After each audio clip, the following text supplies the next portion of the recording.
दोस्तों नमस्कार। चर्चा चैतन्य यूट्यूब चैनल पे आप सबका पुनः स्वागत और अभिनंदन। आज एक महत्वपूर्ण बिंदु को लेकर हम आपके सामने प्रस्तुत हैं। महत्वपूर्ण मुद्दा यह है कि सावन की महीना है और सावन के महीने में कावड़ यात्रा एक महत्वपूर्ण हिंदू धार्मिक परंपरा के अनुसार मनाया जाता है।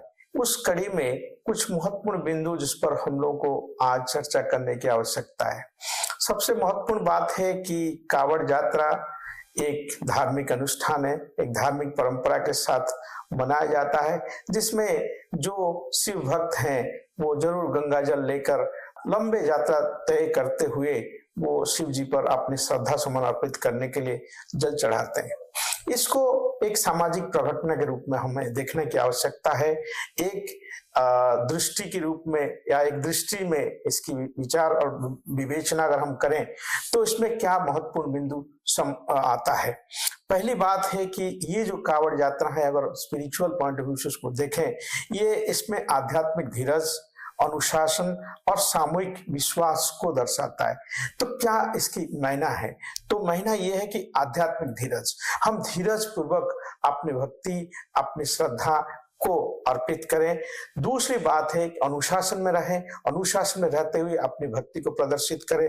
तीसरी जो सामूहिक विश्वास है, इस सामूहिक विश्वास से भी हमें ऐसे कोई बात या ऐसे कोई अमर्यादित घटना को नहीं अंजाम देना चाहिए जिसमें ये सामूहिक विश्वास किसी न किसी रूप में प्रभावित होता है। परंतु आज के संदर्भ में अगर देखें, कुछ ना कुछ राजनीतिक लोग पॉलिटिकल स्टेटमेंट इस इश्यूज को लेकर देने लगे हैं।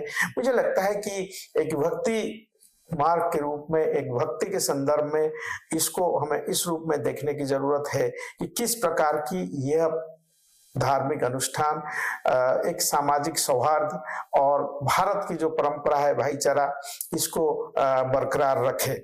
इस कड़ी में कभी कभी जो मीडिया की रिपोर्ट्स हैं, खास करके जो आक्रामक व्यवहार की रिपोर्ट्स मीडिया में प्रचारित होता है, उससे कहीं ना कहीं एक जो सामुदायिक भावना है और इस धार्मिक त्योहार के पीछे जो एक सामूहिक एकता की जो भावना है और भारत की जो गंगा जमुनी तहजीब की जो परंपरा है, कहीं ना कहीं इस सारी चीजों पे एक प्रकार के सवाल, एक प्रकार के प्रश्न चिन्ह उठता है।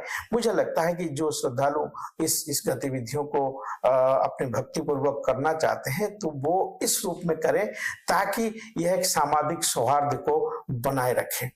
दूसरी जो इम्पोर्टेंट बात है, जो वर्तमान संदर्भ में हम इसको देखते हैं कि जो चुनौती हम लोगों के सामने पैदा किया है वो पहचान की राजनीति का जो एक आयाम उसमें उभर के आया है। दूसरा है अनुष्ठान सार्वजनिक जीवन को बाधित ना करे। तो अगर किसी प्रकार के धार्मिक पर्व और त्योहार हम मनाते हैं तो इसमें सार्वजनिक जीवन किस प्रकार की प्रभावित ना हो और दूसरे समुदाय की भावनाओं को ठेस न पहुंचे, उस पर भी हमें जरूर सोचने की आवश्यकता है। और साथ साथ जो पहचान की जो राजनीति है, मुझे लगता है ये एक महत्वपूर्ण संकट की तरफ हमें इंगित करता है कि पहचान की राजनीति क्या होती है। पहचान की राजनीति की कड़ी में आप देखेंगे कुछ पॉलिटिकल लीडर्स की स्टेटमेंट हैं जिसका मैं नाम नहीं लेना चाहता हूं, परंतु वो पॉलिटिकल लीडर्स इस धार्मिक त्योहार को आधार बनाते हुए अपने राजनीतिक के उद्देश्य को साधने की मीडिया स्टेटमेंट देते हैं, जो कि मुझे लगता है उस पर हमें सीरियसली सोचने की आवश्यकता है। और जो भक्ति परंपरा से जुड़े श्रद्धालु हैं उनको इस चीजों से थोड़ा सा सबक लेते हुए संयम पूर्वक अपनी ये गतिविधियों को अंजाम दे। कुल मिलाकर जो महत्वपूर्ण बात है, आप ये देखे होंगे जब ये कांवड़िया यात्रा निकलता है, अन्य समुदाय के लोग भी भाईचारा को कायम रखते हुए कांवड़िया को नाश्ता कराते हैं, जल पिलाते हैं या और प्रकार की सपोर्ट देते हैं। मुझे लगता है यही भारत की पहचान है और यही भाईचारा को हमें कायम रखना होगा। कुल मिलाकर यह इसमें आप देखेंगे ये जो कांवड़िया यात्रा है उसमें भक्ति, सेवा और सहनशीलता ये इसकी मूल मंत्र है। और जो धार्मिक सहयोग है वो इसके आधार पर घूमती रहती है या इसके इर्द गिर्द घूमती रहती है। तो सच्चा धार्मिक सद्भाव, आपसी सम्मान, साझा स्थानों और शांतिपूर्वक की जो व्यवस्था है, इसके आधार पर इसको हमें देखने की जरूरत है। कुल मिलाकर इसमें क्या हम संदेश देना चाहते हैं, हमारा प्रमुख जो बात यह है कि जो लोग इस समय इसके समर्थन में है वो जरूर भक्ति, अनुशासन, सुरक्षा और सांप्रदायिक सद्भाव पर जरूर जोर देते हैं, और जो पॉलिटिकल इसकी विपक्ष में है वो जरूर विभाजनकारी इसको मानते हैं और सत्तारूढ़ पार्टी पर तीर्थ यात्रा का राजनीतिकरण का आरोप लगाते हैं, जिसको मुझे लगता है कि हमें समझने की आवश्यकता है कि हमें इन सारी पॉलिटिकल स्टेटमेंट से प्रभावित न होकर अपनी जो धार्मिक सद्भावना है, अगर उसमें हमारा मन है, श्रद्धा है, भक्ति है, उसको हमें अंजाम देनी चाहिए। कुल मिलाकर इसमें यह स्पष्टता है कि यह एक सार्वजनिक अनुष्ठान है जो पब्लिक में जरूर कुछ हद तक एक संदेश जानी चाहिए भाईचारा की और आपसे प्रेम की और संबंध की।